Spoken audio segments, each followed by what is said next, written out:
We up? Hello. Hi, it's Twi. Hope you guys are having a great long weekend. I know it's almost, the long weekend is just about over at this point, but I figured I wanted to spend some time with y'all before it was actually like over. So hope you guys have been doing great. I was gonna stream like 2 hours ago, but I was out for a walk, and while I was gone, my dad, like, as soon as I came home, my dad was just like, "Do you not have your phone with you?" I was like, "No, I didn't." Why? And he's like, "Oh, well, I ordered you food." So I was like, "All right, say less." Ordered me food, don't have to tell me twice. And so I had a nice little lunch, dinner. I don't really know which one it's gonna end up being. One of those. I had what should have probably been about the most Canadian meal I can think of, which is they went to Swiss Chalet and they got me honey garlic wings, which I don't actually know if honey garlic is a normal flavor everywhere, because I feel like I have like memories of talking to some of my friends. I can't remember if they were EU or like American, but like telling them like I got honey garlic sauce, and they were like, "What is honey garlic? I've never had this in my life. Never heard of this in my life." And I'm like, "Well, clearly you're missing out, because it's the GOAT." But I had that, and normally I would just get fries, but for whatever reason, my dad decided to order me poutine on the side. So I was like, "Oh, we being fat today. All right." I was like, "Damn, wings and poutine? We're really just laying it on thick, huh?" Not that I was complaining. I love poutine, so, and I haven't had it in a while too. So I was excited. But nothing could have prepared me for what actually happened, because I opened the box and they had a clever little gimmick, sort of, right? In order to keep the gravy from sogging the fries on the, like, while you're taking the food home, they just give you the gravy in like a separate packet so that you can put it on your fries when you get home. It's just cheese and fries, and then you add the gravy after, which I was like, "Oh, that's pretty smart, right?" They forgot my gravy, dude. They forgot my gravy. So I just had cheese and fries.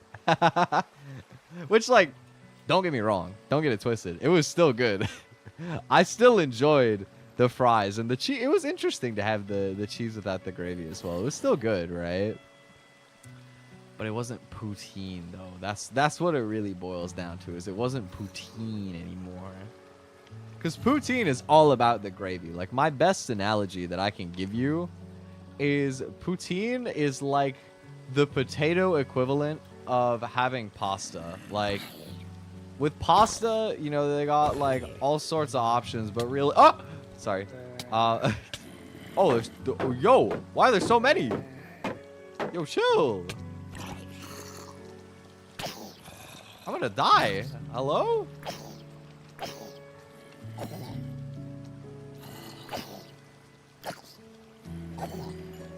Why are there so many zombies? Yo. Okay. I don't know what happened, but we're okay.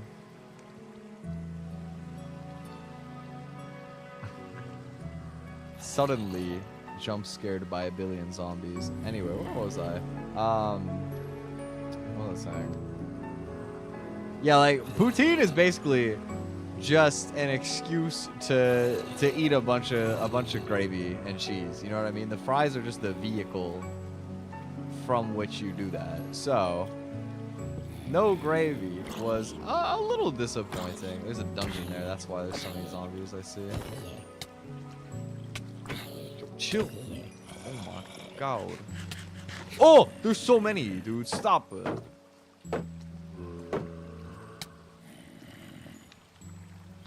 Okay, Okay, I need to like block this off so that they stop jumping me.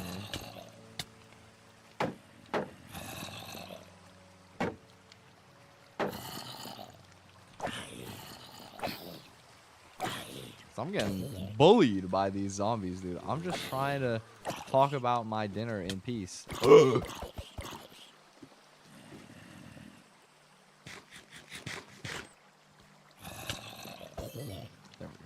My God. Like, chill out, man. But yeah, anyway, I ended up having just some fries and some cheese and some wings. And it was good. It was tasty. I enjoyed.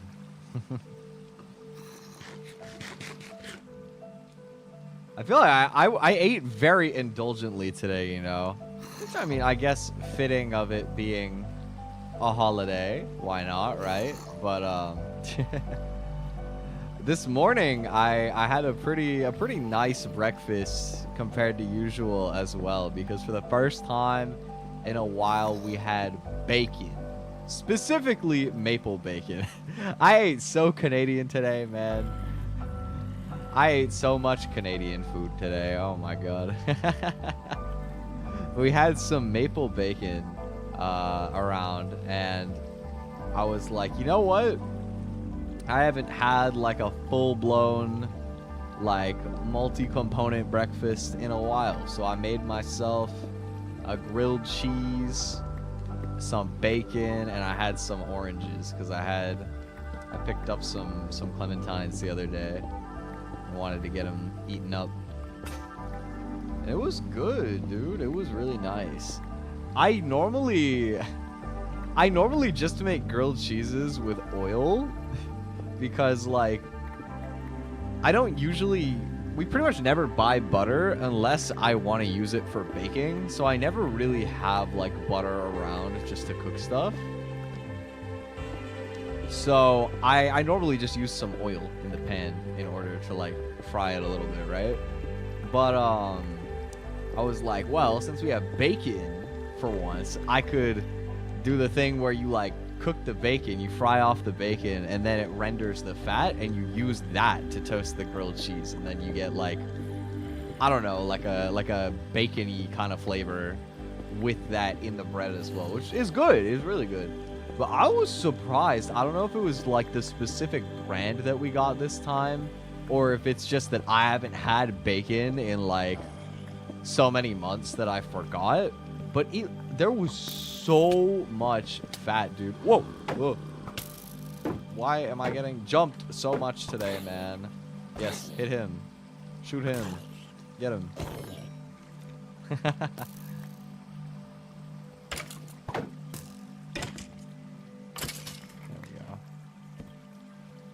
Alright. Oh my God, another one. But yeah, I ended up frying off this bacon for my breakfast, right?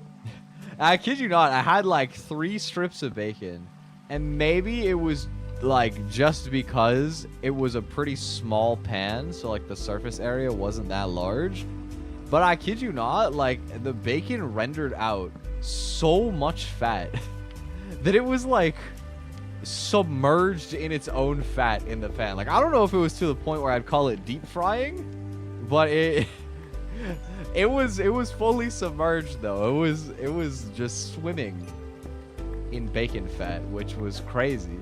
But it worked well because it gave me plenty to toast the sandwich with, so it was nice. It was a nice breakfast, yo. In some ways, I kind of regretted it. Not at all while I was eating it, because it was delicious. But today was a recording day for me. And so I started eating it like as soon as I made it. And I was like, hold on. I'm eating like a lot of salt and fat right now for a recording day. Like this is gonna be tough later. But you know, it didn't end up actually being that bad though, honestly. I thought that it might be a little bit tougher on my voice, but it ended up being pretty chill. I didn't have to do anything like too difficult today for what it's worth anyway. I did a lot of different projects. I recorded for like 4 different projects today. because I got a lot of stuff that I gotta record for this month. Like September, we be busy. I still got more to record this month, like a good amount of it too. But like one of them, it was like I forgot to record a single line for a different song cover, so I just went back and did that. Another one, like a couple of them, you know, they're other people's projects, so I'm just doing like a little part of a song, and then the rest of it is them, so it doesn't take that long to record. And then I had to work on a demo for something as well. But recording went without a hitch today, so that was good. I will say, I think because I had like the really salty breakfast, I drank so much water. Like, it was insane. I kid you not, like around the time that I was recording, I would say I probably like jeez, how many times, dude? I must have peed like 7 or 8 times in 1 hour. I was camping the bathroom, man. I was just flying in and out of there. Like, I would sing for like 5 minutes, finish a short little part of whatever song like section I'm recording, and then immediately after I'd go pee again. And I just kept going like so much because I just kept drinking water. That's my problem. I don't think it's normal, but I drink like copious amounts of water when I record vocals. Like I don't know any other singers that do this. I know like everybody drinks water when they're singing, of course, because you got to stay hydrated. But like I will go through like I don't know, like 4 or 5 bottles of water in one recording session. I just drink like an insane amount of water. But anyway, recording went well today. It was fun because I haven't done it in a while. But I gotta do some more recording later this week. Hello, Chi. How's it going? Hope you're doing good. I don't know if I said, but I saw the map you made. It looked really good. I didn't even realize it was yours at first. I just thought it was like a regular like jump map that a bunch of people had plays on, and I was like, oh wait, this is yours. It was good. I gotta hop on Osu for a session sometime before everything rusts away again. I want to do another Osu stream. It's been a while. Could be fun. You know what stream I gotta do now? It's really funny. I was hanging out with Shiny last night. We were playing some Pokemon Unite. And then I don't remember how it came up, but we were just looking around on Steam. And I saw that Are You Smarter Than a 5th Grader? It's like a game based on an American like game show, if you guys don't know. But they had like a game for it, and it was like 70% off.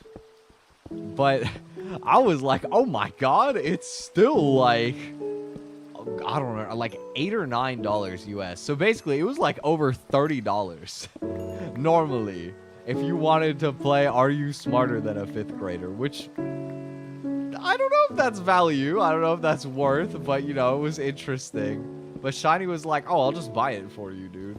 And I was like, you sure? And he's like, yeah. And then he bought me Are You Smarter Than a 5th Grader? So I guess I gotta stream it now. I'll probably do it next weekend on like Sunday or something. To be fair, I keep seeing like some indie VTubers I like Nimi and Saba. They keep doing these like old game show games like Are You Smarter Than a 5th Grader and Wheel of Fortune and Family Feud and all of that. I keep seeing them do streams of like these crappy old games that are like renditions on it. And I just keep thinking to myself, like, that looks fun. I want to play like a garbage game show adaptation. I thought it was on the Wii, honestly. I thought they were all Wii games, because I know some of them are Wii games. Like, I know Deal or No Deal was on the Wii. I think Wheel of Fortune was on the Wii. I want to say Family Feud was on the Wii as well, but I'm not sure. There was like a bunch of them that were on the Wii back in the day. Not that I ever had them. I would have to like go out and get... I have to go out and buy old Wii games, which I looked into, by the way. I've looked into that a couple times. But the problem is that people are like low-key charging for their Wii games still. And it's like, really, bro? But I guess it's because Nintendo still charges full price. So they can afford to like gouge you on the basis that you just, I don't know, you're really nostalgic and you want to play the Wii games. You know, maybe what I'll do is I gotta go see my cousin soon, and I know he has like a huge amount of like old Wii games that I don't think he plays anymore. I don't even think he's gonna bring his Wii when he goes back to college, so maybe I'll like borrow some of his game collection. Maybe I'll see if I can freeload some crappy old games. Have a good time with that. See the 1K choke? Are you talking about, you said you peaked like 890 on Golden, right? Which is tragic, but also sick, by the way. Nice run.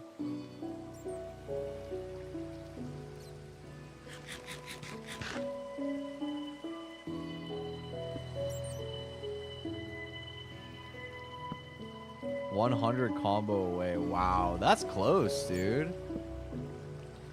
Yeah, I mean, the ending is the hardest part, though, to be fair. Like, that one jump is so awkward, dude. I don't know why. I don't know what it is about that one pattern. It's just, like... I don't even think it's, like, physically super weird, but, like, I can't read it. Like, it's just, it shouldn't rotate that way, but it does. It's like almost the perfect farm map, except that one jump is just impossible to hit. More torches?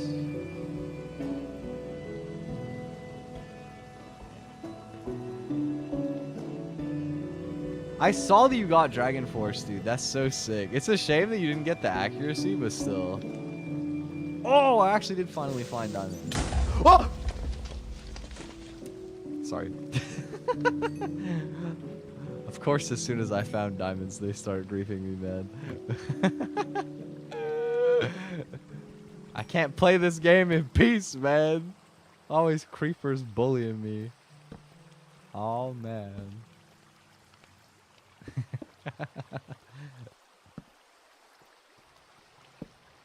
Hopped on for a good old horror game with the boys.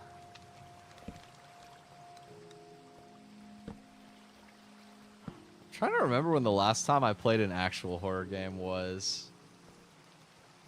I guess if you count Lethal Company, I did Lethal Company with Ada. It wasn't on my stream, but that was fun. I got Repo as well, but I don't know anybody. Okay, that's a lie. I do know people who have Repo, but it's like I don't have a group, you know what I mean? Like everybody's busy all the time. But it'd be fun to try it sometime. When's the next Twi drawing stream? Ooh. I haven't done any drawing in a while for what it's worth. I would be kind of down, but at the same time, like... I don't know. Digital art feels so bad sometimes because I don't have a good tablet, you know what I mean? Like, my tablet sucks. It doesn't have any sort of, like, sensitivity or anything. It's basically just a glorified mouse cursor.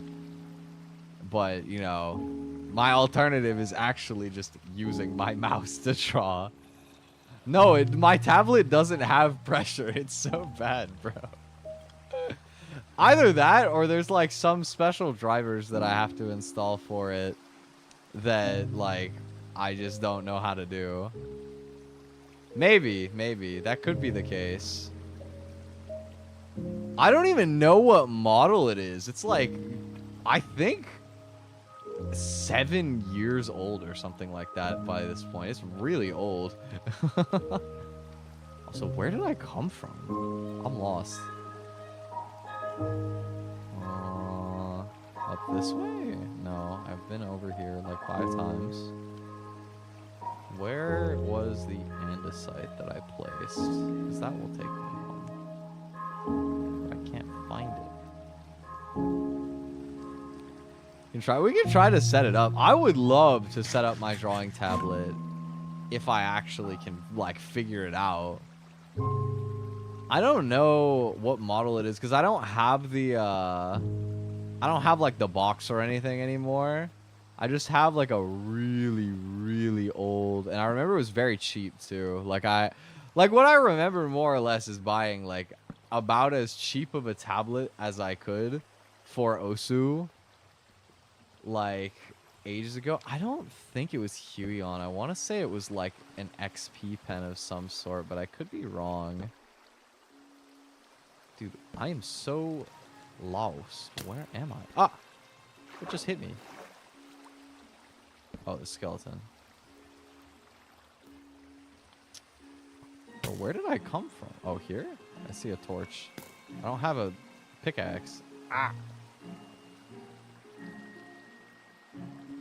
Here. Oh, surely here, right?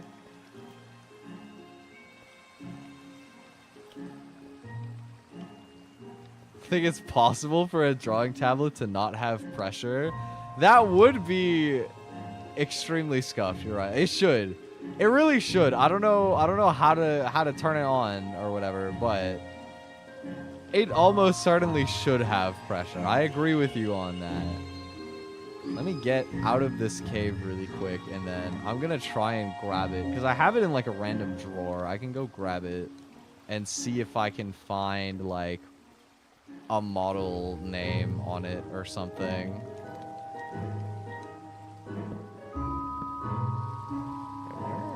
Where did I come from? Where's my... I was about to say, where's my elevator at?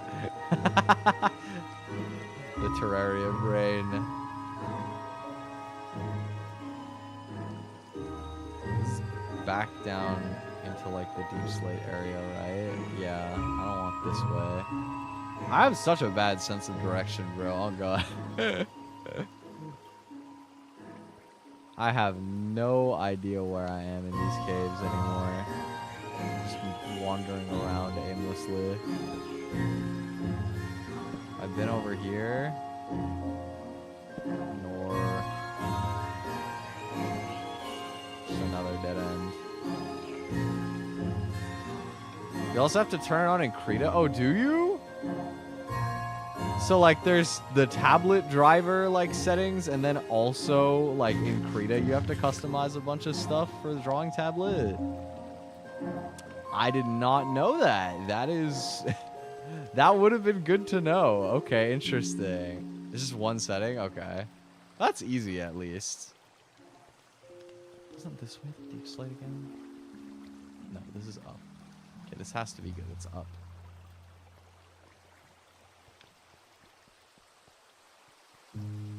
But then it just leads back down. Am I crazy? Am I genuinely crazy? Get out of here. I'm lost. Why does this happen to me every time I play Minecraft? I go in a cave and then I just completely have no idea how to get out.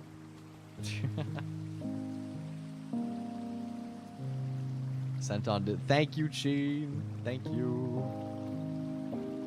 I'm actually excited about this because like I just wrote off digital art as being like impossible for me because I wasn't willing to buy a new tablet, and I just assumed that my old tablet was like absolutely cooked. Just like straight garbage. I thought, because the other thing I thought as well, right, is I bought it back then for Osu, like, exclusively. I didn't care at all about drawing.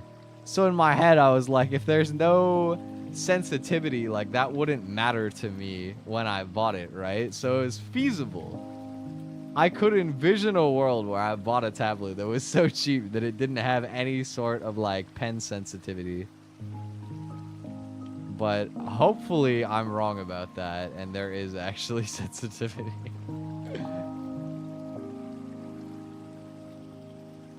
I'm like 99% sure it's an XP Pen tablet, yeah. Well, yeah, because I think I got the same one that you did when we bought tablets like, what, 6 or 7 years ago? Okay, I think I'm close to my ladder. Yeah, I see it, I see it. Okay, oh my god. I found the way out of this cave, finally. Let me see if I can grab it out of my drawer.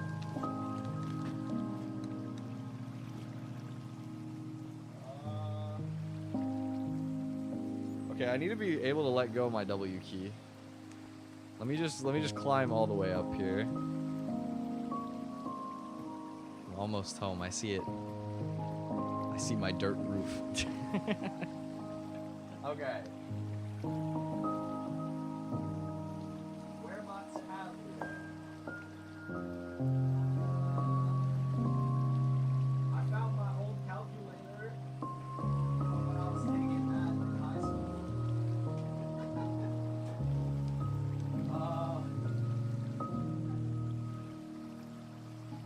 Did I move it to a different drawer? Where is it? Oh no. I don't know where my tablet's at, man. I found my 3DS. That's pretty hype. What else we got in here? Pokemon Regionals Desk Mat. 24 colored pencils.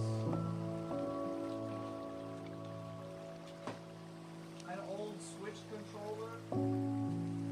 Oh, I found it, I found it. I found it. Oh. I'm making a mess. I found my tablet. It is an XP pen. Let me look on the back.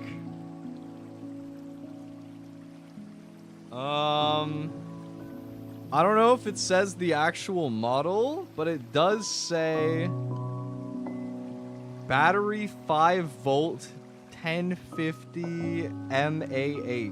I don't know what that means. I don't know what that refers to, or if that's just like a standardized battery for all of them. But I found it though. Oh, you have all the stuff? You know the model? Oh my god, my goat. Even the driver link, thank you. I don't know where my tablet pen is at. Hopefully in the same drawer that I found the tablet. But okay, you know, if I can set up my drawing tablet to actually work, then like, I would love to do another art stream. That sounds fun.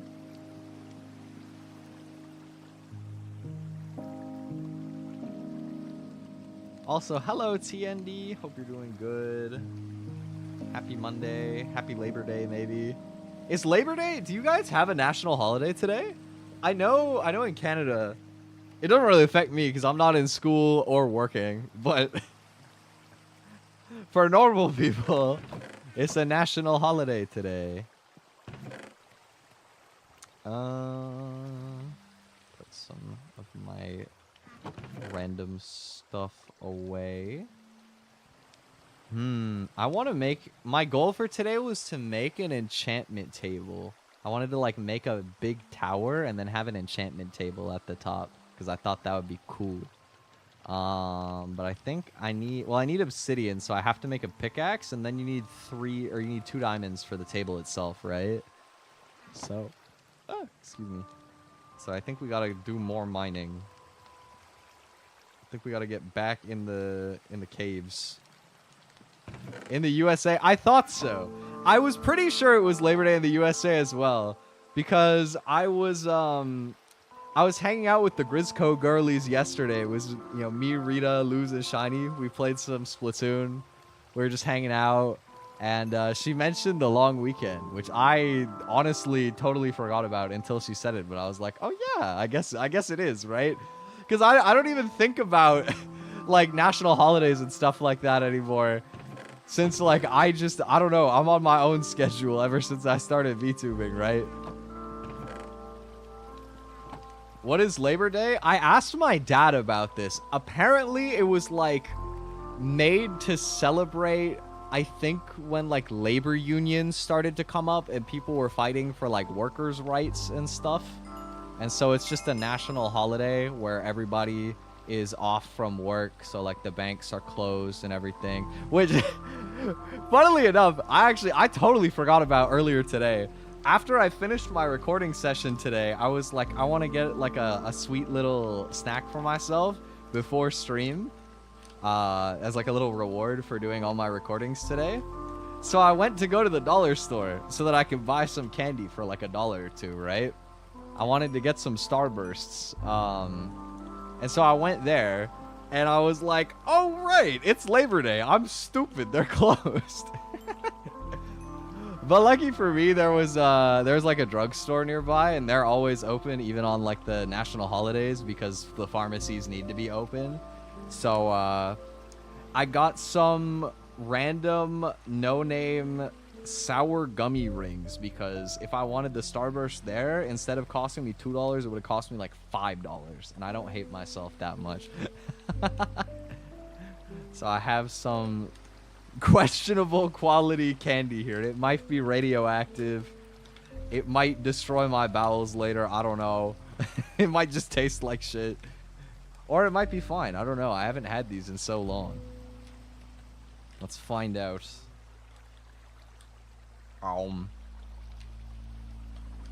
That's not bad, actually. That's actually good. I'm impressed. Wow. I thought that those were going to be trash, but they're good. It's actually sour. I think that's the thing that I'm the happiest about, because I think 99% of the time when you get sour candy and it's like a smaller or like a cheaper brand, it'll just be covered in the like, I think it's like salt, honestly. I don't know if it's salt or like a type of sugar, but like the outer coating.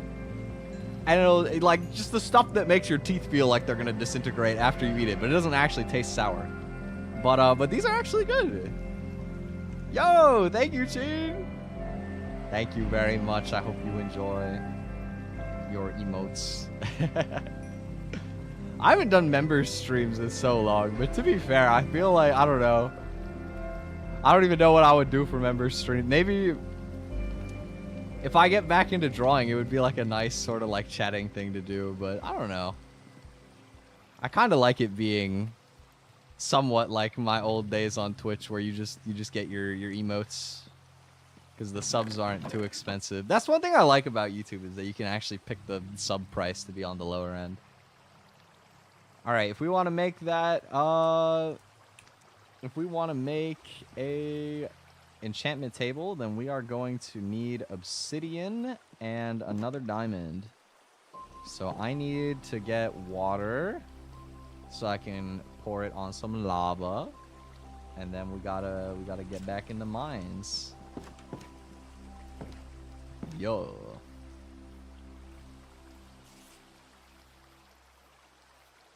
Oh my goodness, why are there so many enemies? I just want water. I just want my water. Leave me alone. Ah! He didn't even hit me. This guy can't aim.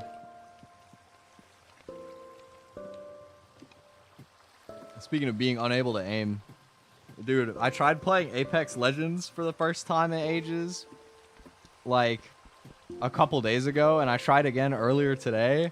Oh my god, bro, I cannot aim for my life in Apex Legends. Why is aiming in that game so, like, hard, dude? Like, Counter-Strike, I'm still pretty okay. Valorant, I would probably still be pretty okay. I haven't tried it in a while, but, like, I don't know. I think Valorant was probably one of my better shooters, if I'm being honest, back when I was actually playing it. But, like, Apex, I cannot understand that game for the life of me. I just feel like such a bot meandering around until like I finally get in a fight, and then I have like no idea what's happening. I can't track people for anything, and then I just die. They do. I mean, Apex is like a super movement game. But even for like movement games, I don't know. My friends got me on Marvel Rivals recently, which is more or less like Overwatch from my experience. And I was like okay at it, to be honest. Like I wasn't great, but I was doing pretty fine. Better than I was doing at actual Overwatch, to be fair. I never really found a character that I liked in Overwatch from the little bit that I played. Marvel Rivals, I was having fun playing as Iron Man because you can fly permanently, and if you're playing against other people who are shitters at the game, they're too bad to hit somebody who's flying. So you just fly away and they just never hit you. You bully them from up in the air. It's like the ultimate noob stomper strat. You don't even have to actually be good yourself. You just have to hope that they aren't.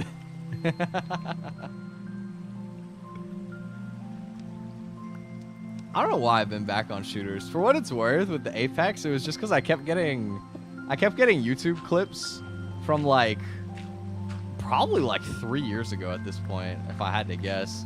Like old clips of Toa specifically playing Apex, and it made me think like, oh, you know, that would be fun. I should go and try playing Apex, and then I tried it, and I was abysmal. I was like, well, all right, that's enough Apex for the next year, I guess. Good try. Maybe if I had friends who were into it. Is Apex that hard to run? To be fair, Apex is like pretty big, I guess. I don't know. It's like graphically, it's pretty intense too, I feel like, comparatively. You know, some Valorant and like Counter-Strike and them, they look nice, but you could turn it down to be pretty bare bones, I feel like. I don't know how much you can turn Apex down. Not being able to see properly in Apex kind of sucks too, because it's like way more long range than most shooters. Like you'll have fights where your opponent is like a speck in the distance. Not that I'm good enough at Apex to actually be taking fights where my opponent is literally on the horizon line, but if you're playing properly, that happens a decent amount, you know. Konnichiwa, hello. Hope you're doing good. Yeah, that reminds me. I think the only time that I had like a brief stint with Apex Legends was when I was trying to find games where I could practice speaking Japanese. I remember it. I was using VR chat, but I didn't like VR chat because it was too socially oriented. I didn't want to like be in a space where it was like the average language exchange conversation where you're like, oh, konnichiwa, and they're like, sugoi, nihongo, like, you know, nihongo jouzu. You know, like, they're like, oh my god, wow, you can speak Japanese. How long have you been studying? And I'll be like, I don't know, like a few years. And then they'll be like, wow. And, you know, the conversation goes nowhere, you know what I mean? I'm like, I don't know what to talk about. Other than, like, the fact that I said hello in Japanese, and they're like, oh, they can speak Japanese, no way. I wanted somewhere where I could go and just try my best to, like, blend in and just be another person in what was already, like, a Japanese environment. So I remember what I did is I went on Apex and I started queuing on Japan server. Because I didn't care about, like, rank or anything there. And it was kind of fun, but I don't think I actually ended up talking to hardly anyone. Which is how that always goes for me. I remember doing the same thing with Valorant, which was 10 times more work because you have to like make a whole alt account. You can't just like change server. But yeah, I don't know. I need to make some like JP VTuber friends, man. Because I feel like I never speak Japanese, despite having studied it for like ages. I never feel like I actually have a good opportunity to just have a conversation with somebody. Because the only real like Japanese VTuber friend that I've made so far, I think, would be Vega. If you guys remember from actually like a whole year ago now. Wow, when I made a Starfinder, when I made that little EP. Just as like an experimental thing. I did a song with Vega, and you know, I met him through that. I'm trying to think if me and Vega ever gamed. I don't think we did. I think we just like, we made that song and then we just talked about music and like general life stuff. But the thing is, like, Vega speaks English. So we normally spoke English. You know, his English was broken, but he still spoke it. It wasn't any less broken than my Japanese would have been, so. It's kind of one of those things where, like, a lot of the time, you know, I mean, I guess to be fair, if somebody is just living in Japan and they don't have any plans to, like, go elsewhere, they actually probably don't care that much about practicing English unless they have, like, some sort of special reason. So you might get, that's, like, the ideal scenario to find a language exchange partner, because you're not even exchanging at that point. That's just a homie who speaks Japanese instead.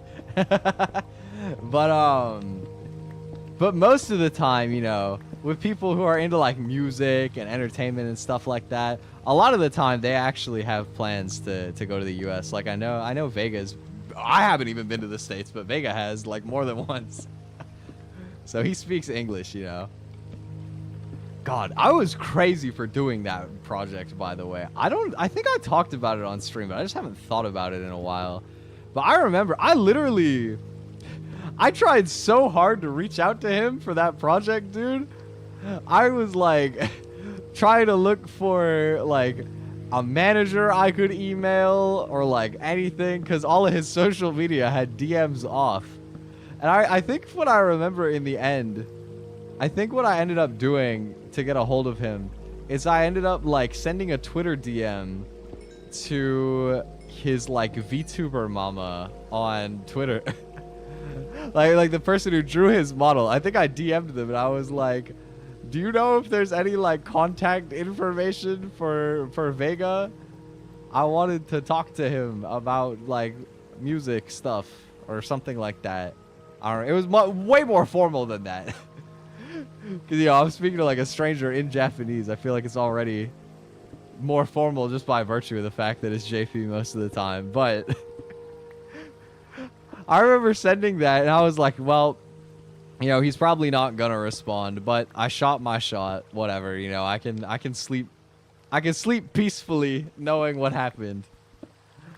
And then he like not even DMs me back.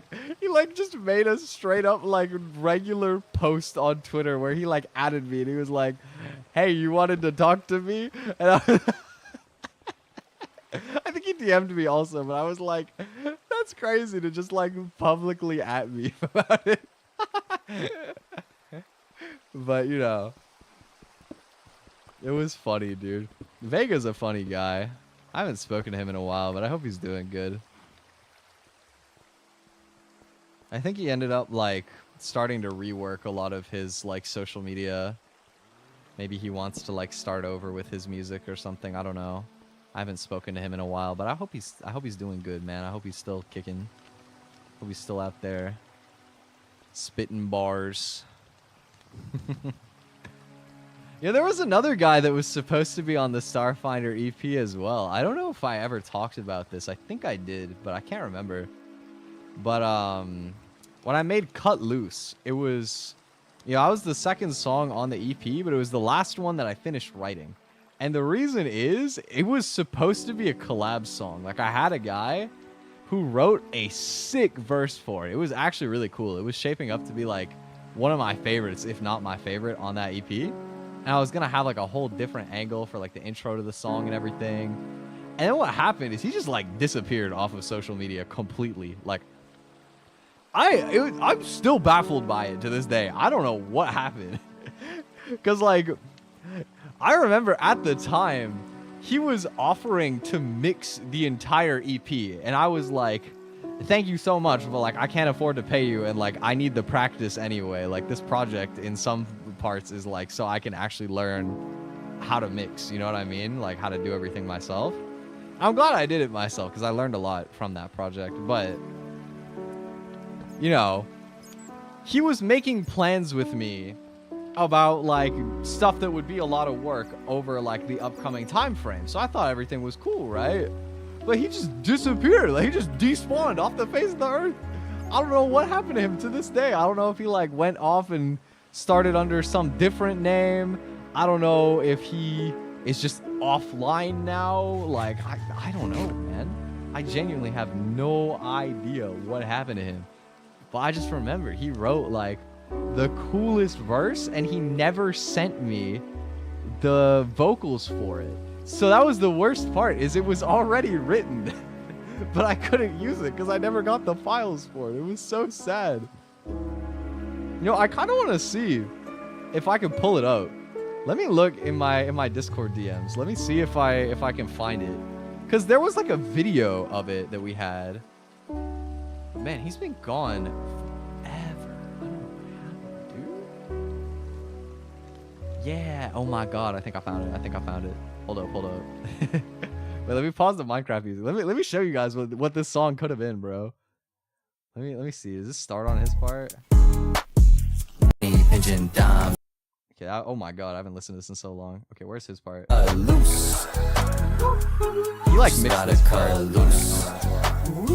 Just gotta look. When we hit my. Okay, that's my verse. So his is after the second chorus. Just gotta cut loose. Playing on stream? Yeah. Just gotta. Oh, it's loud. Yeah. Sorry. You talking that talk on me? It's really not making me think. Both of our lives have been crazy. I need to pour up a drink. Give me a cup of that OJ. So that my skin feeling okay. Jake, I need anything go away. I need a table. Bro, he literally has like the Travis Scott ad-libs. The Fuamoko sample. I forgot about that. Why not be bummer for me at the Fed? Give me a time I will never forget. Try in the hook and I tell him again. I just gotta cut loose. Ain't no rocket science. Like, bro, isn't that crazy?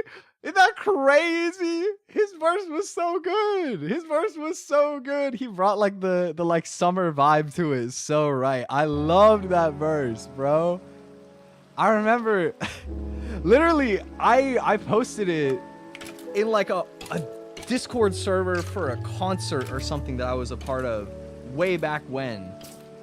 And I was like, if anybody want to hop on this, like I would love like a feature for like a summary type of vibe. And it was like 2 weeks went by. I thought nobody was going to drop anything. And I was like, oh, okay, I'll just like have to figure out a solo verse for it. And then he just came out of nowhere and dropped this like banger verse. I was like, that's so sick. And then before I even got it, he just like despawned off of the internet, man. I was so sad. I'm glad. You know what? I'm happy you liked it still, because that was the song where I was the most like, oh, I don't know if this is it, man. Like when I wrote it, it was the last thing I wrote, and I was like, I don't think it's bad, but I also, I guess to me, it's one of those things where like from the artist's perspective, right? I already had like a mental image of what the song was supposed to be. And then it became impossible, right? I had to fundamentally change the song from what I wanted it to be to what it ended up having to be, which was a solo song. And it was just tricky because, you know, like I thought that he brought like a really different, interesting sound to it. I thought it was really fun. And then I was stuck here like, I don't know what to write about. It's in a lot of ways, I think that if there's one thing I don't like about how Cut Loose ended up on that EP, it is the second verse that I wrote in place of what he wrote. And it was purely because I didn't like that. I felt like the lyrics I wrote were some Hayden-ass lyrics, bro. Like, I'm trying to remember specifically what it was, but like, I think I dissed like going on vacation in some way. But the idea wasn't necessarily meant to be like, oh, vacation bad. It was more like, you know, oh, I got everything I need at my hometown, you know. It's nice to just kick back and relax and be grateful for what you already have around, you know what I mean? That was kind of like my idea, but I don't think it came out perfect, you know what I mean? I like the first verse I did on Cut Loose a lot. The second one, I was like, but you know.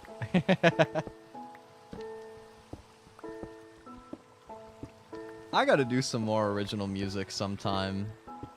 In some ways, Superstar TWI'DOL felt like it was so recent, and in other ways, it's like, wow, that was April. And April doesn't sound that long ago, but April was like 5 months ago now. It's been almost half a year since Superstar TWI'DOL, bro. I can't believe that. That's messed up. Where did the time go? What just happened? Oh my god. I had no idea how far I fell. Oh! Why is the gravel doing some crazy jump scares, man? Chill. Gravel jump scare. Actually, that was evil. Oh my god. Oh man. But yeah, I want to do some more original stuff, but for the time being, I've got some other projects I need to finish first that are in the pipeline. I got some cool stuff for the end of this year. I think I'll be pretty much done with like everything that I'm planning to record at the end of this month though. By the end of this month, everything will be recorded for the rest of the year, hypothetically. Probably not in actuality, because I mean, I got to keep busy with some stuff, so I'll start some other project. I don't know if it'll be like a Christmas project or a new original or both or just some other cover. Like, I don't know. But I got some cool stuff coming up. I think what I'm most excited about with the upcoming stuff is I've started to do some stuff with trans lyrics. So we're doing some English covers. You guys like English covers? I feel like a lot of the time I gravitate towards like just JP covers still, but I think English covers are really cool. Sometimes I like it better. And it's a really fun like art form in terms of lyric writing. So I wanted to challenge myself with it a little bit. Because the only other time I've done like writing English lyrics for a not English song was when I did the Splatoon song, when I did 3 Wishes with Rita, which was super fun to work on, but it was also really different because, you know, it was like a fake language, right? Instead of like translating from an actual language. So I'm excited for that kind of stuff. Lots of cool projects in the pipeline.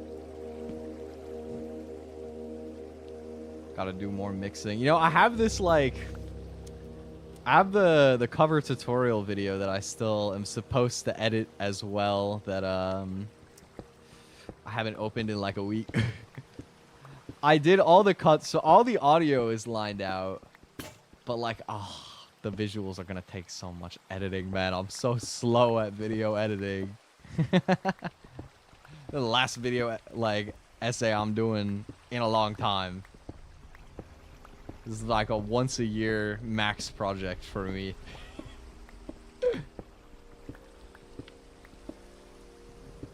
Mostly because I'm already like busy with a lot of audio work as well for myself that I don't keep on top of because I just sit around and play Uma Musume instead.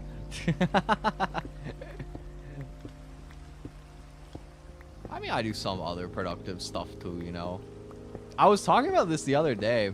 I've been working out regularly like every other day for the past, I think 5 weeks now, 5 or 6 weeks we're at, which I'm pretty happy about. Yo, I don't think I ever had like a serious like exercise phase before, but now it actually just feels like I've built a good habit. You know what I mean? Like I just feel consistently on it. Yesterday I put the difficulty up for the first time. It's like a machine where you sit on a board and you use like some pulleys to do a bunch of upper body exercises, and you can adjust the incline, like the angle that it's at, in order to make it harder.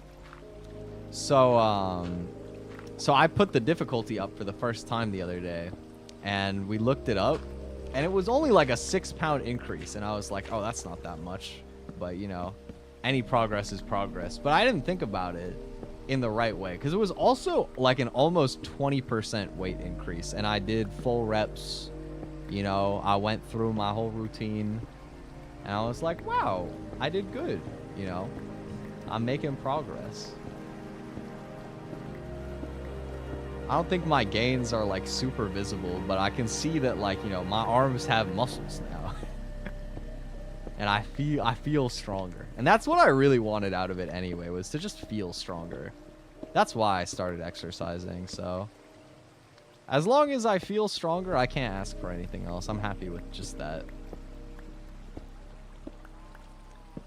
You know, I also had like a week up until very recently. It was like a week straight where one of my knees was like just really bad for some reason. I don't know what I did to it, but it was like super sensitive. You know, I'd like go for a walk. I'd have to like start limping halfway through because my knee was just like, I just couldn't put weight on it for some reason. I don't know, but it's finally back to normal. So I wanna do more stuff.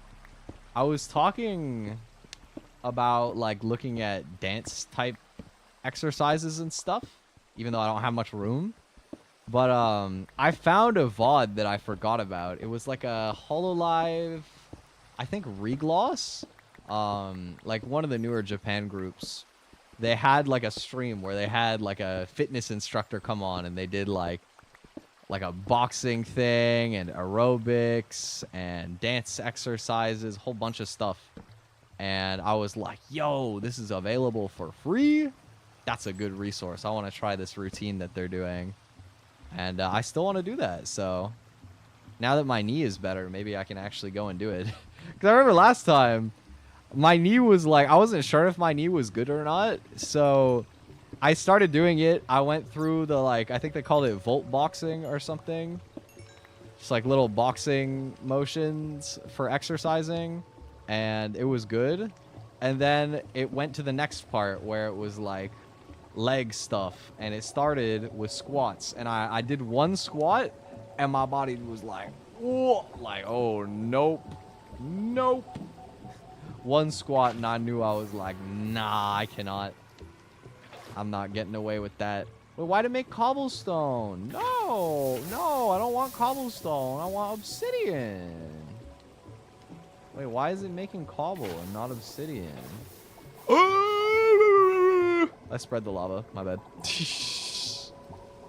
Wait, how do I make obsidian? It just keeps making stone. The zombie's getting carried away. Okay, I don't like what that lava is doing, so I'm just going to go the other way. I'm good. Let's just descend over here. Skeleton somewhere. Hello.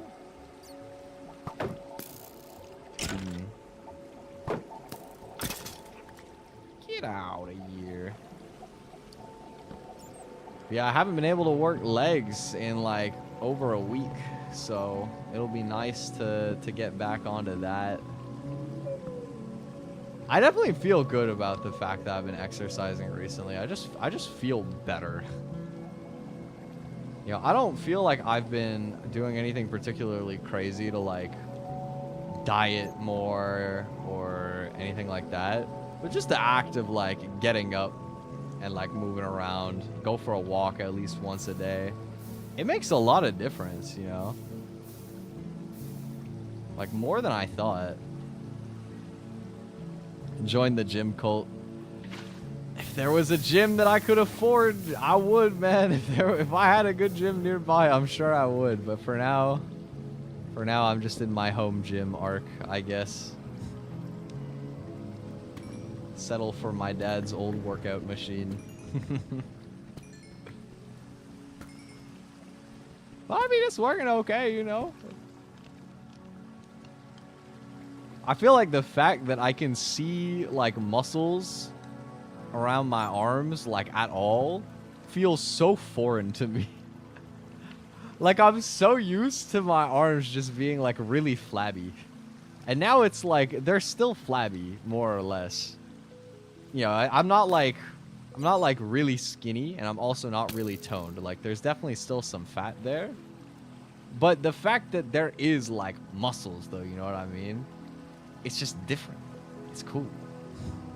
I like the feeling.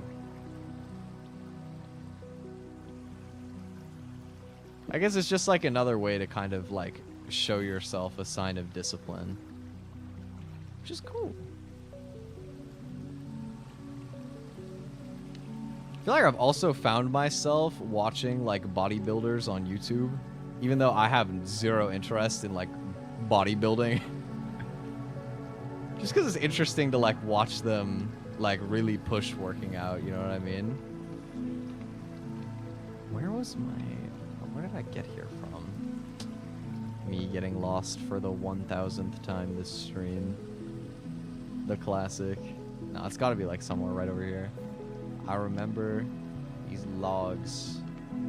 Here? Here. Found it.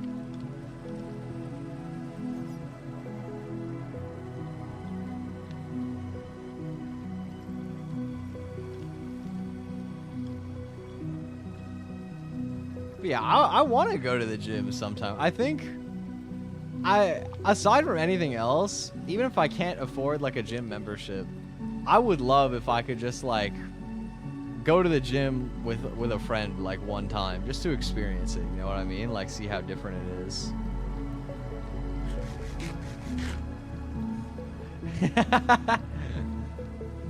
The fact that you only said almost as bad as yours, I'll take that as a compliment, bro. I have just abysmal navigation skills. It is impressive. Sometimes I don't know how I do it. I'm just the goat of not knowing where I'm going.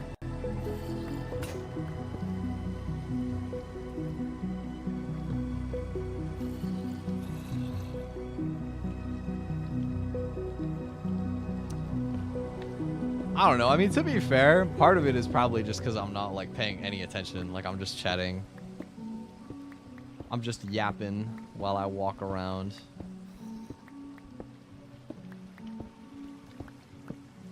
Oh yeah, I didn't talk about it earlier, but I went out with my family earlier this weekend as well. It's why I didn't stream on Saturday. I thought I would, but my family invited me out, so I was like, okay, I'm down. So we got some dim sum, which was pretty good, honestly. I'm always up for dim sum. Very tasty. So we went there. I ate so many green beans there, dude. I felt like a herbivore. I felt like a rabbit. Just like grazing, or like a horse just grazing on grass. No, it was good though, honestly. What it was is like, you know, you always gotta start by ordering some vegetables so you can pretend that you're not eating anything that bad while you're out there. And so they ordered this like a plate of green beans, and it was like this ginormous mound of green beans. Thankfully, they're well seasoned. That was like the saving grace of it, is that the seasoning was really good. But you know, everybody has like a couple of beans, and then they kind of ignore the beans and they start going for meat. And of course, I'm the same way, you know. We got some like sweet and sour pork. We got some sort of like chicken that had like a nice sauce on it. So I was just enjoying myself with that. But I noticed after a while, nobody was touching the vegetables still. And I was like, well, if we're gonna not be wasteful here, I gotta start eating vegetables. So I ended up eating like, I don't know, like 20 or 30 green beans. Just absolutely loaded up on green beans. But they were tasty, honestly, so I didn't even mind. I think we had some like Chinese broccoli or something as well. Some like fancier green. That was nice as well. It was good. I feel like dim sum is one of those restaurant experiences where even though it's almost reminiscent of like going to a buffet, because even though it's not actually an all you can eat, like you're paying for each menu item, it's not on my dime. You know, no, I'm saying that so I'm like, oh yeah, I can get my parents to like buy me so much food and be really fat. In fact, usually I'll be like full and they'll be like, are you sure you don't want this? Are you sure you want me to order more? You don't want anything else? I'm like, yes, no, I'm full, please. I know, because I know as well they're gonna like take me out for other stuff afterwards too. I'm like, please, no more. Trying to fatten me up like it's Hansel and Gretel or some shit.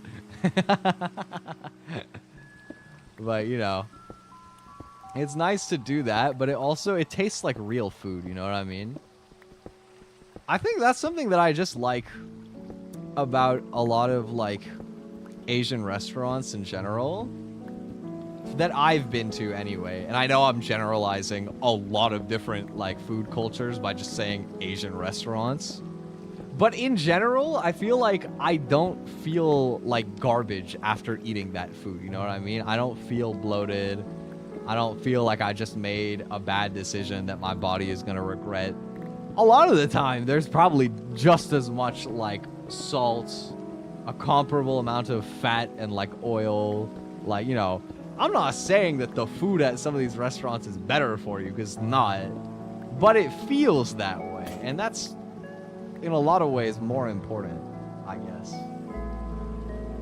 To me, anyway. We had some dim sum stuff. It was delicious. And then we went to Krispy Kreme, which always feels weird because I swear there's like barely any Krispy Kreme in Canada. I know it's very normal in America, but I've only seen like a couple Krispy Kremes in my life. Because out here, it's all Tim Hortons, man. Like here in Canada, Tim Hortons is bigger than McDonald's. It's just like the spot, you know what I mean? So like any other like donut and coffee shop is going to be fighting for a pretty tough market share going against Tim Hortons, because Tim Hortons is like an absolute like behemoth when it comes to fast food in Canada. You know like influential Tim Hortons is? I found out that one of my friends from the US was in Canada recently, and the way that I found out is they DM'd me a picture of a 6-pack of donuts from Tim Hortons. I wasn't sure at first. I saw that message and my first thought was, oh my god, they're in Canada? And then I was like, wait, maybe... I'm pretty sure they have some Tims in the US, but I'm not 100%. So I DM'd them. I was like, yo, they have Tims in the US? And they're like, no, I'm in Canada. And I'm like, okay, I thought so, but I didn't want to assume, you know, I didn't want to get my hopes up. But yeah, and they had a good order too. They ordered almost the exact same that we do it, a real Canadian way. You gotta get the apple fritters. If you ever come to Canada and you stop at a Tim Hortons for donuts, get the apple fritters. They're really good. And what else? I mean, you can be a little bit more up to personal preference aside from that. The chocolate glazed is really good. Like any of the chocolate donuts are solid. I like the vanilla dip one, most of the honey one. Like honestly, you can't really go wrong with Tim Hortons donuts. Like they're just good. They're just good. They're just classic. Yeah, my friend was like, I want to take the chance to eat all the Canadian stuff that I didn't get around to trying last time I was here. And so they told me that as soon as like as while they were still in the Tim Hortons, I'm pretty sure they were like, yeah, we're about to go get poutine. And I'm like, oh, Canada. Facts, bro, poutine. It's a shame that they didn't give me any gravy with my poutine tonight. That was crazy. I got robbed. That's like if you went to an Italian restaurant, ordered some like takeaway spaghetti, and they gave you spaghetti with the Parmesan grated on top, but no sauce. Like just noodles with Parmesan and no sauce. That's what it felt like to receive my fries with no gravy, but the cheese curds still in it. Very odd sight, very trippy. Yeah, that's like a combination that's not supposed to happen. But it was still good. I mean, like, cheese and fries, how are you going to go wrong with that? You know what I mean? Like, realistically, how wrong can it honestly be? By the way, I was still a little disappointed, you know, because I wanted to have poutine. It's been a while. I'll go somewhere else some other time, maybe. Something I've always thought about is, like, I wonder how worth it would be to like home make poutine, because it would be a hella effort. It would take a lot of effort to make poutine from scratch, mostly because you're making gravy from scratch. But like you could make the fries from scratch still as well. Like there are ways to make good fries without a deep fryer. I remember there's a really good video by like Adam Ragusia, I think, about it, and then there was some other guy who made like a follow-up to his video and made the recipe better. I don't remember, I think it was like Ethan Schlabowski or something on YouTube. Some other cooking YouTuber with a similar name to that. I haven't looked at their stuff in a long time. There's like an interesting strat for it though. The idea is like, if you're not going to use a fryer but you want to make fries, you can boil the potatoes to get the inside fluffy, but you pull them before they're like actually done. And then you like coat them in a ton of oil and then you oven bake them with the oil. So you're like kind of frying it in your oven, which is a pretty smart strat to like get the middle soft still. I thought it was interesting. I remember they were saying like you can use, I think it was vinegar when you're boiling the potatoes. If you put vinegar in the water, it'll like, I'm trying to remember if it like, I think what it does is like breaks down pectin or something in the potatoes. And it allows, or like maybe it like strengthens the pectin actually, because I think pectin is a thickener if I'm remembering properly. But either way, it does something to like make the potatoes less likely to break. It gives them more structural integrity while you're boiling it down. And also it adds vinegar, which is goated. Because I love vinegar. Vinegar is tasty. You know, fun fact, I learned that this is a Canadian thing, which I didn't know for a long time. Where the hell am I? Whoa, what is this? I've never seen this in my life. Amethysts. I've never seen this before. Wait, I got so distracted. What am I looking at? Calcite? Calcite? Like calcium? And amethyst.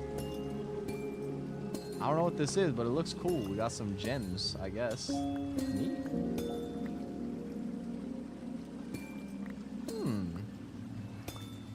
Guess I'll mine all of this up. What was I gonna say?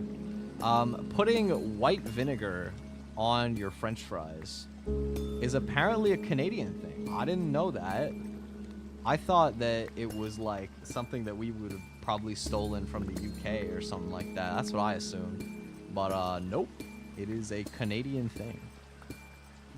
And I think that y'all are missing out. Y'all don't understand. Like sour food, acidic food is good. White vinegar is more than a cleaning agent. It is also a flavor agent. It makes my mouth feel very happy. Unless you have too much, because then your mouth like starts dying. Like if you ever had a bag of like salt and vinegar potato chips and you just like go a little bit too ham with that, you know exactly what I mean. I experienced like the natural equivalent of doing that not too long ago, actually. I remember a couple weeks ago, I was like, oh, you know, summer is almost over. I should get a pineapple next time I'm at the grocery store and enjoy that while they're still like fresh, you know what I mean? Like while it's still that time of year where you can actually get pineapple for not too much money and it'll be good. So I had pineapple, and my goofy, silly self, I decided to eat the entire pineapple in one sitting, and I felt like I dunked my tongue in battery acid. It was so acidic, like, oh my god, my mouth was in pain, dude. I couldn't feel my tongue by the end of it. I love acidity. Maybe don't eat a whole pineapple in one sitting, but I do recommend the vinegar on fries thing. That is very tasty, very classic. I haven't had that in a long time though, for what it's worth. I haven't actually used vinegar on fries in at least a good few months. But it's classic, it's good. feel like while I was talking to my friends about their Canada visit, I was like, yeah, between Tim's and poutine, like, you already tried almost everything, honestly. I can't think of that much else for Canadian food. I think they were West Coast, so that I mentioned something I've never tried, but I know is supposed to be like a famous thing there. There's like Nanaimo bars. I think they're from Nanaimo, Vancouver, if I'm not mistaken. I'm trying to remember exactly what they are. It's some sort of like layered dessert. Like not like a tiramisu ingredient wise, but a similar kind of thing where you have like a thing, like a dessert that's made up of like 3 layers. But I think it's a lot more like firm though than a tiramisu would be, and also not coffee. I want to remember. I don't even remember what Nanaimo bars are actually made of, because I've never tried one of these in my life. What is it? Okay, it is a wafer. I thought that. Wafer...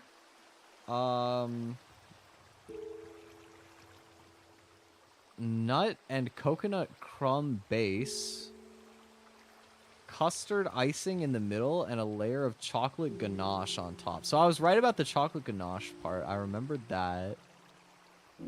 Okay, so you have like a, what looks to me like a chocolate wafer with a bunch of nuts in it. I don't know what kind. And then I guess there's coconut crumb in there as well. That's good. So it's, is that like a pie crust idea almost? Because it says coconut graham crust, like graham crackers? I don't know. Whatever it is, there's some interesting sauce to be mentioned regarding that.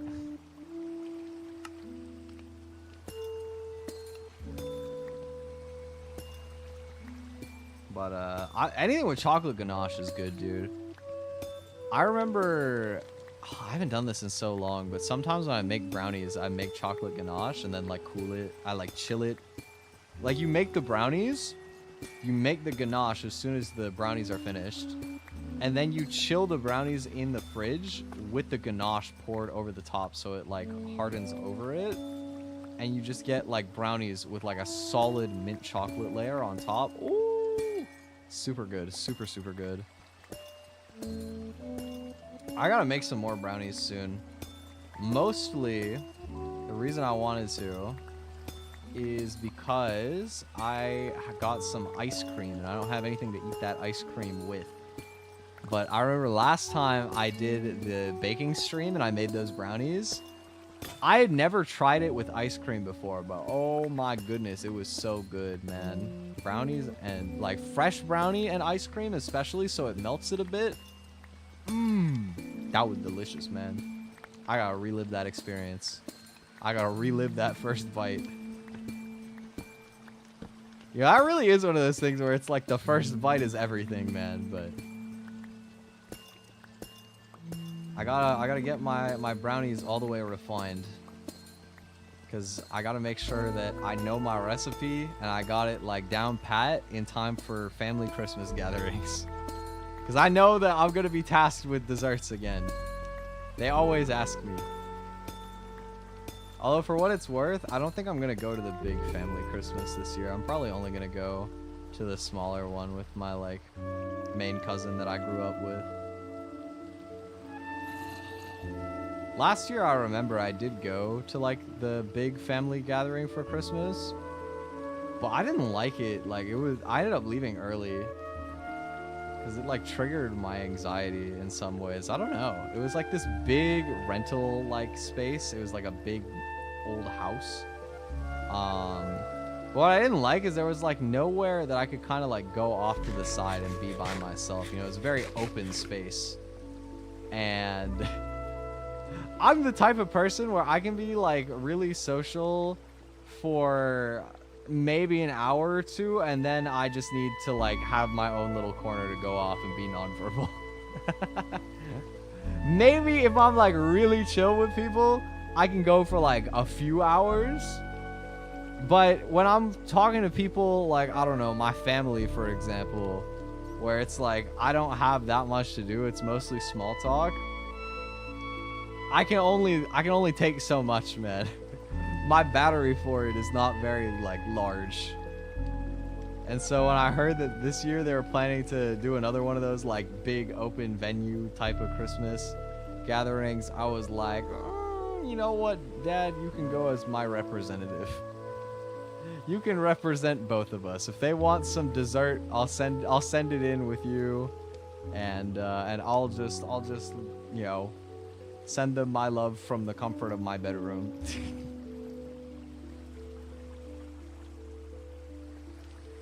I've never been good with big family gatherings, but to be fair as well, I also think that I have like a really big family, and a lot of them, I think they don't know how to properly deal with like neurodivergent people. I think that's ultimately why I find it difficult, is most of them I feel like are not good at talking to people who are like on a spectrum.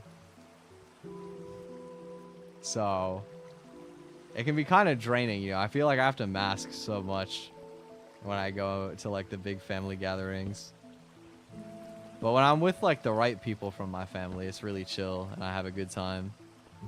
So I try to show up a decent amount of the time, but I like to at least know the space and know like I have somewhere I can like sort of wander off and be by myself for a bit. I don't know how relatable that will be for most people, but I need my personal space for big social gatherings, especially in person. I don't know why, like it's so much more tiring in person.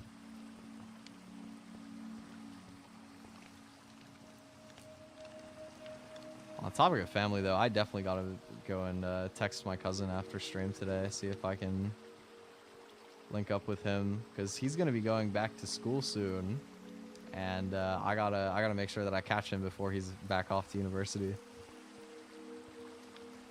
I feel like everybody is going back to school now. I don't know why. Like so many of my like IRL friends, like VTuber friends, I feel like just most of my like social circles in general, like a lot of people are going to school this year that weren't even necessarily like in school last year, but now they are.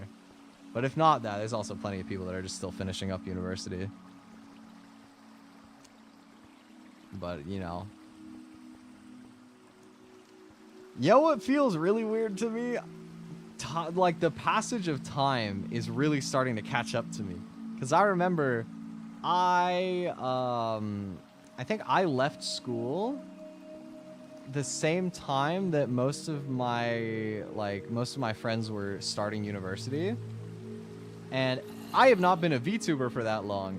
But if you count like the prep time where I was like working full time to save money and like learning how to do everything before I went public with it all and started that journey, it really has been like 3 years almost for me, which feels crazy. You know, like my friends are entering their last year of university. They're gonna have degrees soon, and I'm out here like, you know, I made a song. I made a couple songs. I almost won Uma Musume Champions meet. I got Harura on Minecraft. Let's go. I forgot about that. Wait, isn't there like a thing you get when a skeleton shoots a creeper? Come on, you can do it. You can do it. Snipe him. No, he burned to death. My disc. There we go. I think it's really like admirable, yeah. I respect people so much for like taking up like studying stuff in university. Mostly because I really did not jive with the school system.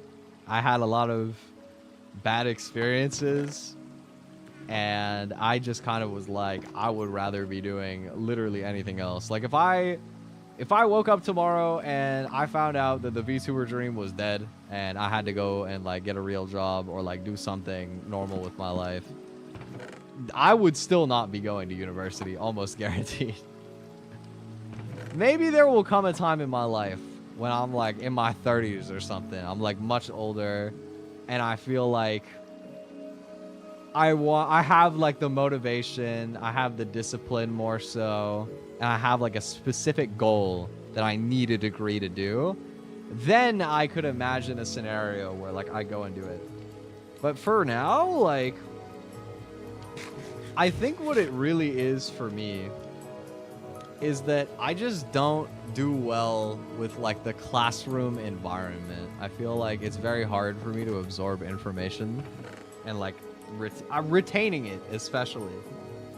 Like, that's one of the craziest things I think that I felt as like a shift when I went from, you know, like always learning stuff in school to like starting to try and learn how to do everything on my own as like a VTuber and like self-directing all these projects and learning all sorts of different skill sets. Like, you know, if I don't do any audio mixing for like 3 months and I hop into my like DAW and I go to look at stuff, I still remember all my hotkeys. I know like my whole plugin chain. I know exactly what I'm listening for with everything.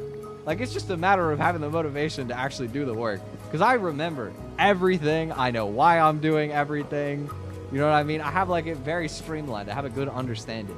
When it comes to video editing, it's pretty similar. I'm not as like expert, but I feel the same way. When it comes to like lyric writing and like the mechanics of like songwriting and stuff like that, I'm very comfortable with it now. I can do it very easily and I can like explain my decisions very easily too. And no matter how long it feels like I step away from stuff like that, it always sticks with me. Like I just have like fully internalized how it works. But sometimes I'll go back to concepts that I learned in school. Math is the worst for this, dude. Oh my God. I'll go back and I'll look at stuff that I could get like an 80-90% on in the class. But I look back at it now and I'm like, I have genuinely no idea what I'm looking at. Like, some of those formulas don't even look like they're in the same language, man. Feel like I'm reading some like alien hieroglyphics. In reality, it's just trigonometry. Like, trigonometry was always so bad for me, man. I don't know what it is. It just, too many terms, too many niche formulas.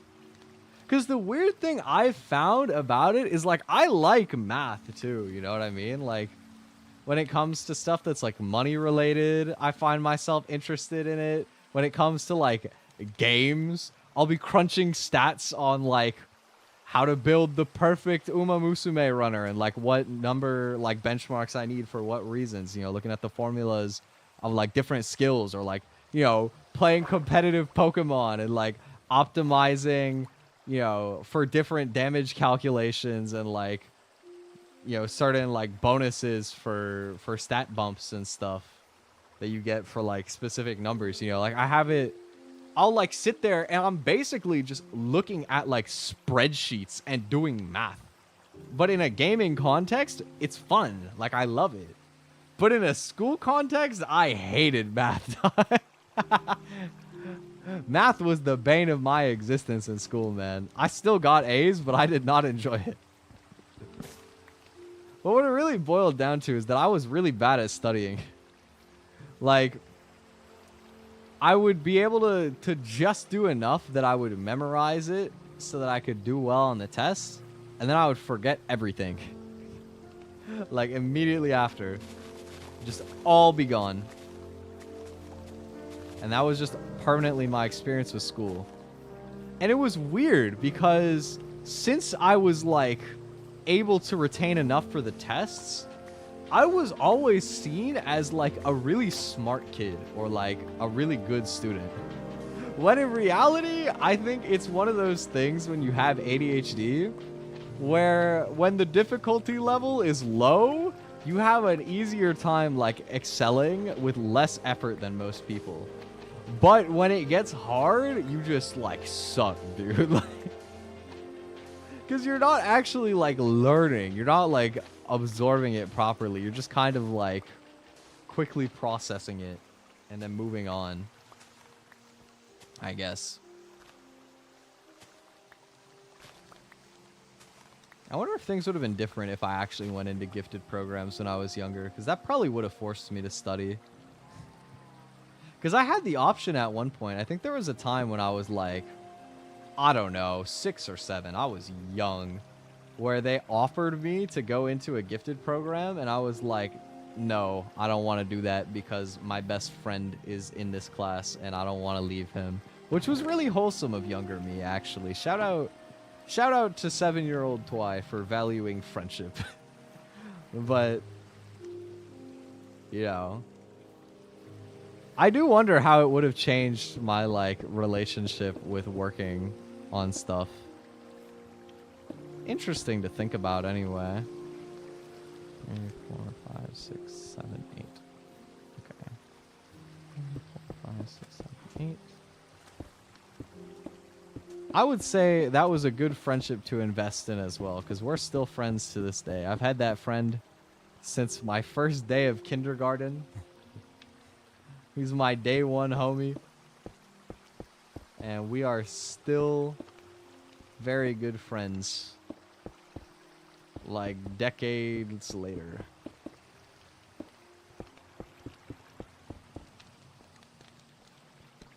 I always feel grateful that, like, even though I didn't make that many friends when I was in school, I made some chill-ass friends while I was in school. Because, like, meeting people as an adult is so hard as well. Like, genuinely, I don't know how to do it, bro. I don't know. It's one of those things where you look online and everybody is like, I can't believe that third spaces are dying. I'm so lonely. I want friends. And it's like, oh my God, I feel so seen. This person is having the same struggle that I am. And you go outside and there's nobody, like, anywhere. Well, in reality, they are there, but it's just like everybody mutually wants the friends, but doesn't want to, like, actually socialize. Maybe we could do, like, upside down stairs here. That looks kind of cool. And then we're gonna make a tower. Maybe I'll do logs on the outer edge. Like this. I really like this aesthetic. I don't know about you guys, but I really like the cobblestone plus oak log corners, like, building strat for Minecraft. I feel like it's the easiest thing for not having any sort of, like, building plan, but it just, like, always works out anyway.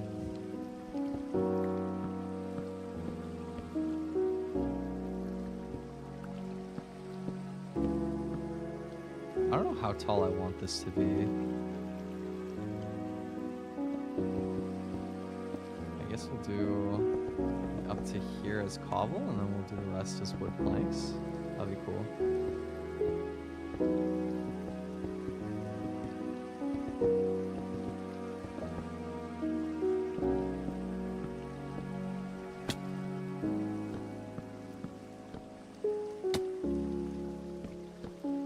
But yeah, anyway, big respect to all my homies out here getting educated.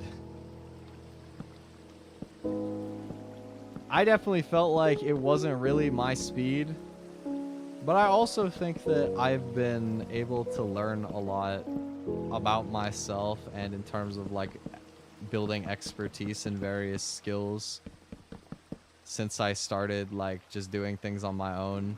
You know, even, like, Japanese. I think Japanese is the most academic thing that I've studied since I left school.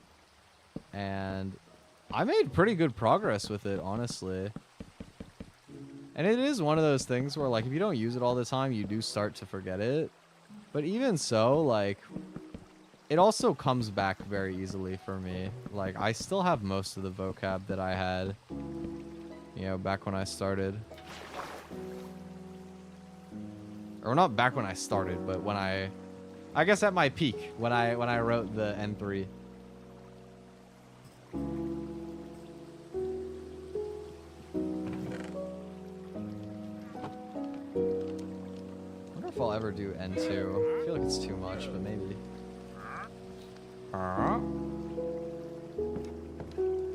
Is that the angry villagers, or is it like a camel guy? I hear villager. I don't see a villager. Where you at? That sounds like a camel. He's on my roof? There's two of them? Or he just has two oh, he's just balling like that. He got two camels. Why are you on my roof, sir? How do I get up here? Hello. What do you want? Water bucket for 2 emeralds? I'll do that. Thank you. Dark oak. Sea pickles. Small drip leaf. Is there anything here that I should care about? I don't think so. In terms of like stuff that he's selling me. I don't think there's anything too crazy in there to exchange emeralds for, but he gave me some free emeralds. I'll take it. Thank you, sir.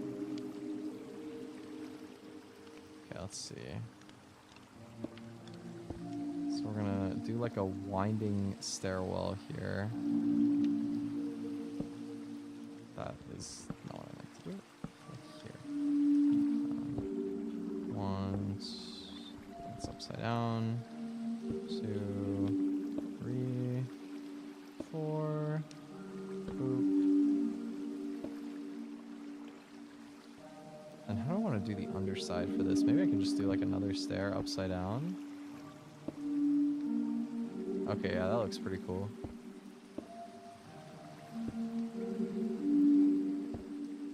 Oh, it's gonna get hard to continue placing them like that as we go up.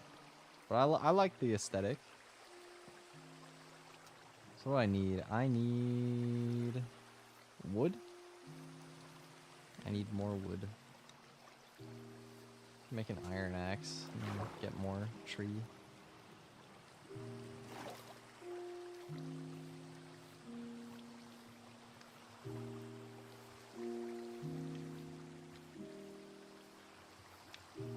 Yo, I guess it'll actually be funny. I think I will do I think I will try Are You Smarter Than a 5th Grader this Sunday on stream. I think that'll be funny since Shiny gave it to me. You know, it's back to school season. We can see how cooked I really am. How much of the academics can you lose after exiting the education system? I mean, I wonder how hard it'll be. Okay, like, no disrespect as well, but it's based on, like, American school as well, right? So like, surely a 5th grade in America, it can't be that hard. Surely. Yeah, it's probably not that different from here, I won't lie. I think Canada has a way better reputation. And I do think that people in Canada are probably relatively more educated, but I don't think it's as big of a margin as a lot of people would like to make it out to be.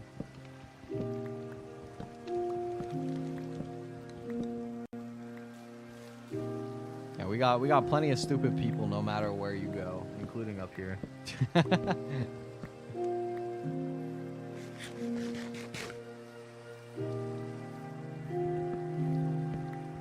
I guess I haven't thought about it though. Like, what even is 5th grade curriculum? Wait, oh my god, I'm thinking about it right now. If it's US based and they have geography of the United States, I'm so cooked. Oh, my US geography is dog, bro. It's terrible. If I gotta like name states or something on a map, it's over for me. I could name like Texas, probably California, Florida. I think I could do.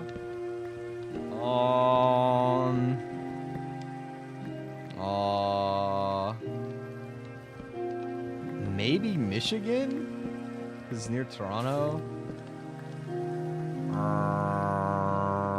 What else? Genuinely, I don't know, dude. I don't think there's that many that I know. on the map. If you sat me down with the map, I'm sure that there are more that I would guess correctly, but like off the top of my head, my US geography is bad. My Canadian geography is not even that good. If you gave me a map of all the provinces and asked me to fill them in, I am not honestly 100% sure that I would get them all correct. I think I would probably get some of the like East Coast ones wrong.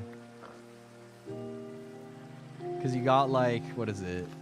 Prince Edward Island, Nova Scotia, why did I say Nova Scotia like that? Nova Scotia, New Brunswick, and Newfoundland and Labrador. If I looked at them, I think there's a good chance I would get it right, but I also think there's a realistic chance that I would get them wrong.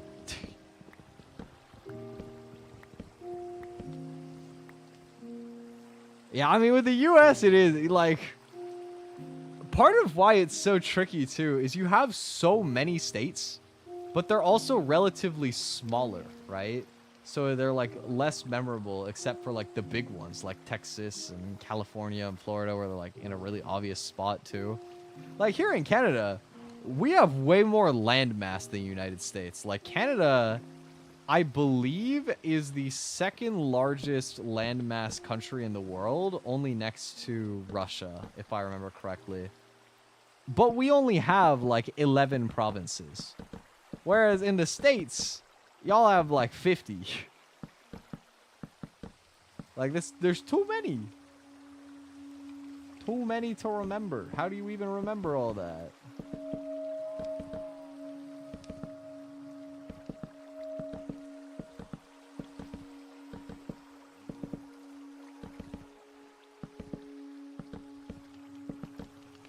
Like here, I mean, I say that there's 11 provinces because there is, but there's also like 3 of those that almost nobody even lives in, so it's realistically more like 8.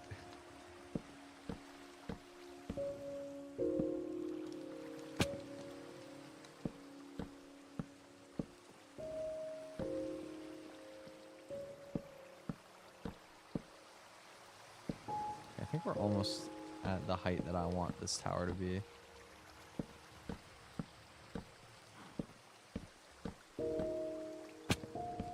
But yeah, I guess when we try Are You Smarter Than a 5th Grader, geography is probably what I'm most scared of.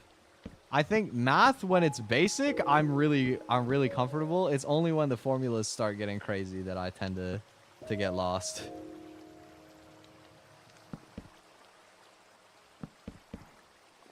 Is it really only slightly more?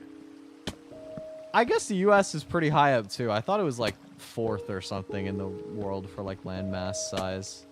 Something in that ballpark anyway. I don't know exactly where it ranks, but it's got to be like pretty far up too.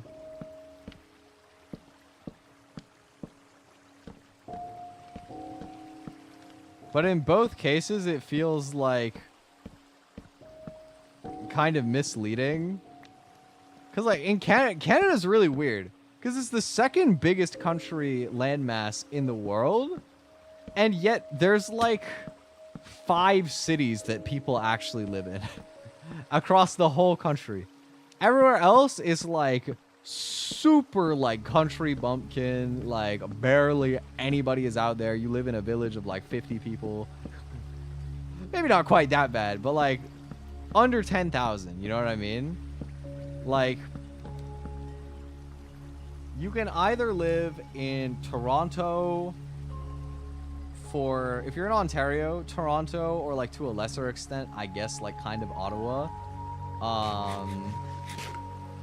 Quebec, you have Montreal.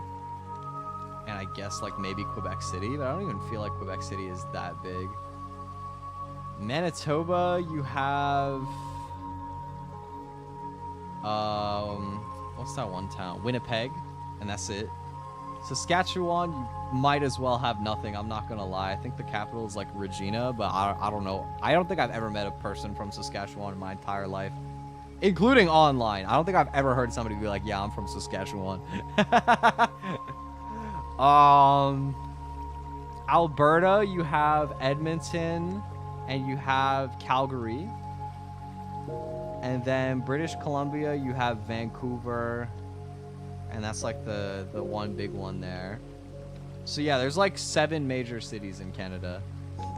That's kind of it, if I'm being honest. I don't think there's really much else to see, or especially much else like places to live. In spite of the fact that it is like a massive country. But the rest is just global warming insurance. You know, if it gets too hot to live up here, then you can just go further north. It's an investment. Oh, it's only 0.05. I'm guessing that's like square kilometers of landmass larger. Interesting. I thought it would have been more. If counting water, then Canada edges it. Straight landmass, only USA beats it.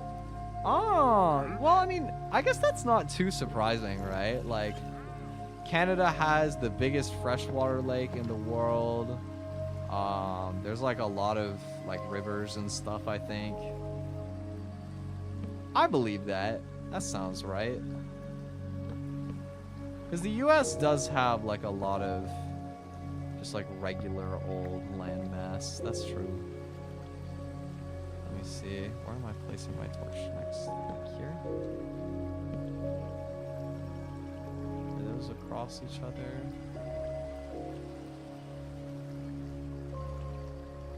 Sort of. It's not gonna be. It's gonna be asymmetrical, but whatever. I gotta do some crazy parkour to try and get the stairs the way that I was thinking of.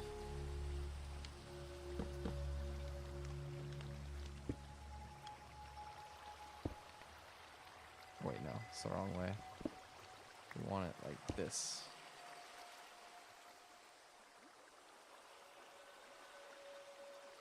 Need more wood. But yeah, I mean, geography, I might just be cooked because I'm Canadian. I don't know if that's not even my fault if I get owned for that. Math, I should be fine. Science, maybe I could mess up, but I feel pretty good about science. English, I'm definitely chilling. Like, English was pretty much my best subject for a long time. Yeah, there was actually a time where I think French might have been my best subject, which is funny because I don't speak like any French anymore. I forgot it all.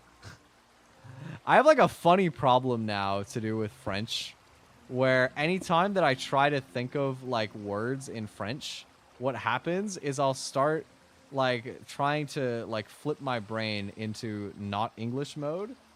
And what actually happens is I start thinking of the word in Japanese, and then I'll be like, wait, no, that's not French, that's Japanese. But then my brain just gets stuck there, and I can only think in English or Japanese now. Like, the French facilities got deleted.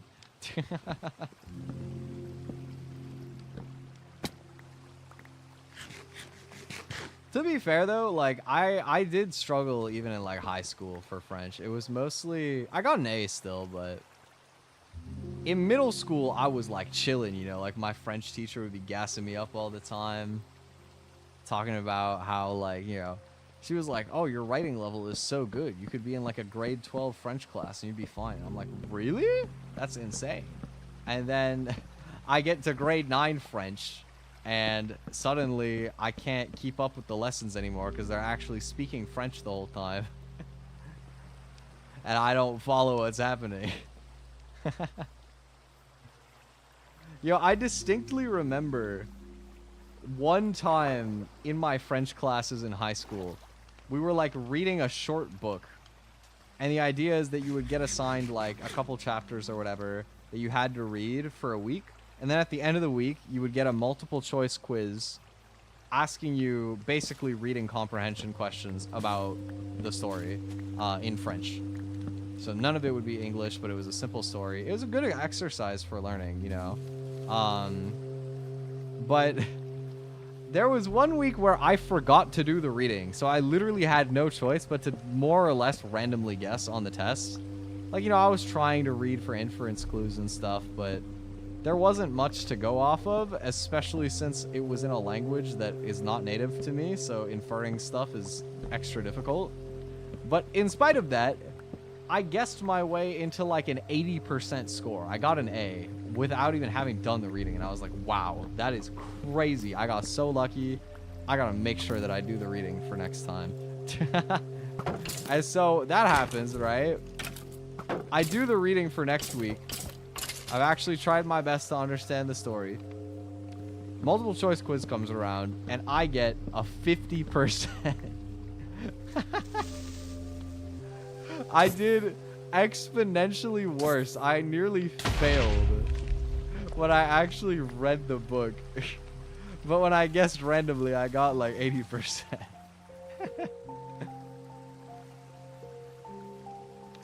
But yeah, anyway, my French is seen better days.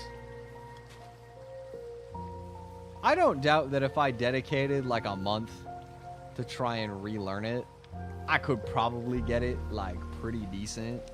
But it's also one of those things where it's like, do I really care to do that? No. No, not particularly.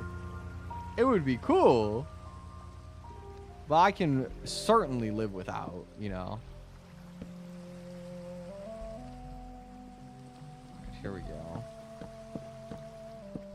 So I was thinking like this, and then maybe we'll make some fences up top.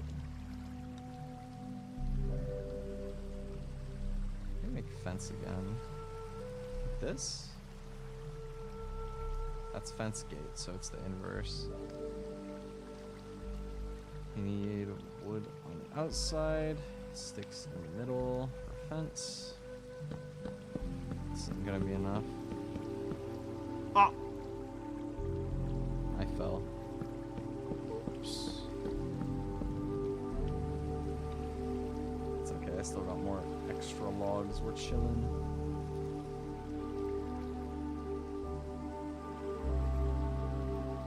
This area is gonna be so cool once I fill it with my bookshelves and like get an enchantment table up here. It's gonna be sick.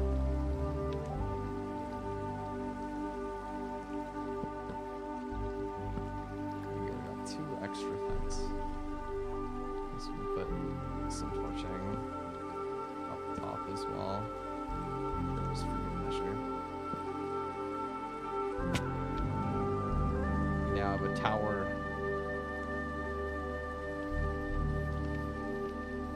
I guess I could still put a door on it.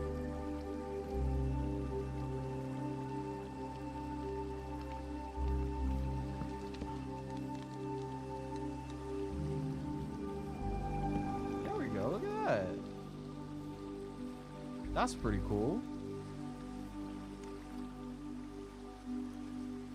Actually, I have something I want to try for the fencing up top.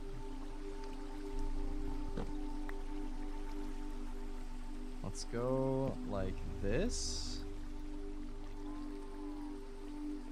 on all the corners instead. See how that looks.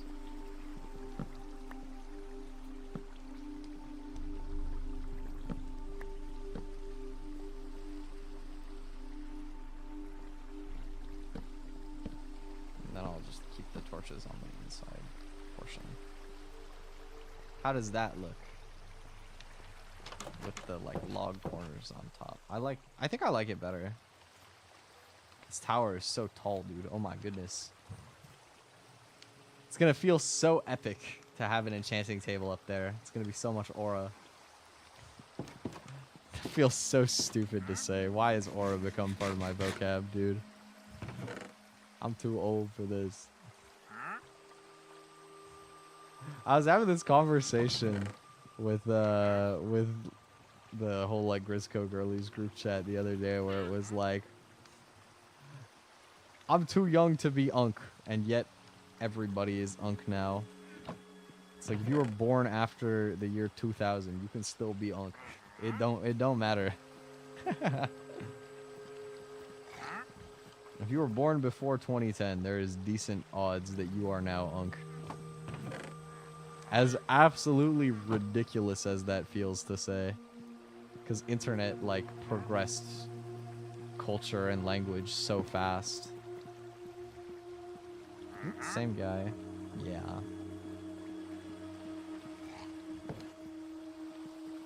Alright, well, I didn't hit all of my goals for today, but I found diamonds. I built a cool tower. I feel good about that. And we got to chat. That was fun. I think that'll probably be it for tonight.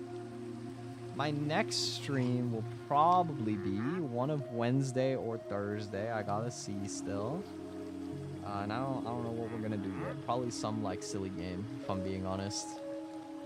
I think that I've been like gameplay looping the same games a lot lately, so we're gonna play something else. You know what I haven't done yet that's sitting in my library? Trombone Champ. I feel like that might be funny. Maybe we'll bust out the Trombone Champ. Be a real tromboner. Oh my god. I remember when I found out in like middle school band that a trombone player is actually called a tromboner, and everybody lost their shit because we were like 12. Anyway. Thank you guys for hanging out with me. I hope you've had a wonderful long weekend. I hope you have a wonderful rest of your day or evening. And I will hopefully see you in a couple days. Bye. Take care, everybody.